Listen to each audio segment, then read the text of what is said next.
So we're going to continue looking at the rights of the scholars in Islam. So Assalamu alaikum wa rahmatullahi wa barakatuhu. So the seventh point is thinking positively of them, as Allah subhanahu wa ta'ala says in Surah Al-Hujurat, verse 12, O you who have believed, avoid much assumptions and much negative assumption. Indeed, some assumption is sin. So showing sincerity towards them. The Prophet ﷺ said religion is sincerity. We said to whom? He said to Allah, to his book, to his messenger, and to the leaders of the Muslims and their common folk. This is narrated in Sahih Muslim. The next point is protecting their honour and reputation and defending them in an appropriate manner. So Imam Ahmad said that if you see a man speaking ill of Hamad ibn Salama, then be suspicious as to whether he is sincere in his Islam, for he was very harsh with the people of innovation. Yahya ibn Ma'in said, if you see a man speaking ill of Hamad ibn Salama, Ikrama, the freed slave of Ibn Abbas, then be suspicious as to whether he is sincere in his Islam.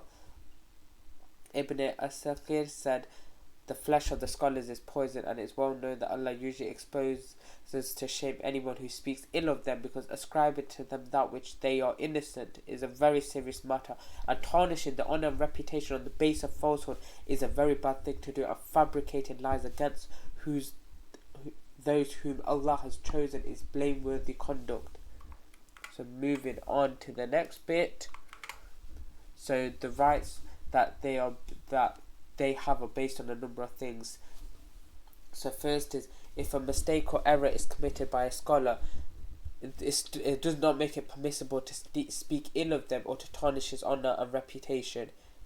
Infallibility is only for the prophets, no one else. If a scholar strives hard to work at the right answer, then he either gets it right or thus earns a twofold reward, and he gets it wrong and is excused, and he will still have a single reward.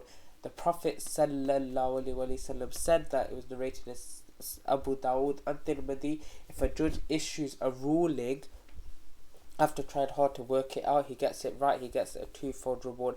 If he issues a ruling after having tried hard to work it out, and he gets it wrong, he only gets a single reward. So he gets double the reward if he works it, gets it correct, but if he gets it incorrect, he will still get single reward.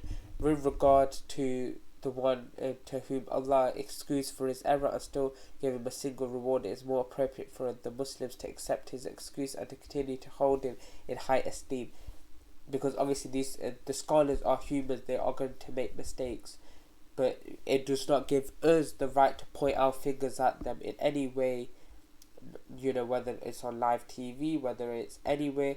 We cannot speak ill of them, because we are all humans and we make mistakes, and we still have to honour them. And if a scholar is one of the Ahl as-Sunnah and is well known for his knowledge and his virtue, we should benefit from his knowledge and not follow his mistake. Ibn Qayyim Rahimullah said, anyone who has sound knowledge of Islam and of real life situations would realise for certain that a man of integrity who served Islam had a good impact and is known to have great knowledge of Islam and religious commitment, and was held in high esteem by the people, may commit an error or slip up, but he is to be excused for his error, rather he'll be rewarded for trying his best.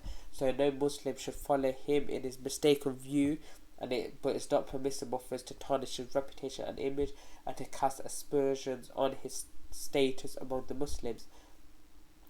So impugning the scholars is the way of the innovators and the evildoers. We should beware of backbiting them and speaking ill of them. Backbiting scholars is worse than backbiting others, because it harms the religion of Islam as a whole, for the scholars are the standard bearers of Islam. Therefore, if trust is lost in what they say, the banner of Islam will fall, which will result in harm for the Muslim Ummah. We should beware of seeking out their faults and errors and spreading news of that among the people, as I've mentioned. This is really, really, really key information which you must take from this episode, and I'll be concluding it here, so I'll leave you here. Fi amanillah wa sallallahu wa baraka ala nabina Muhammad. Astaghfirullah. Assalamu alaikum wa rahmatullahi wa barakatuh.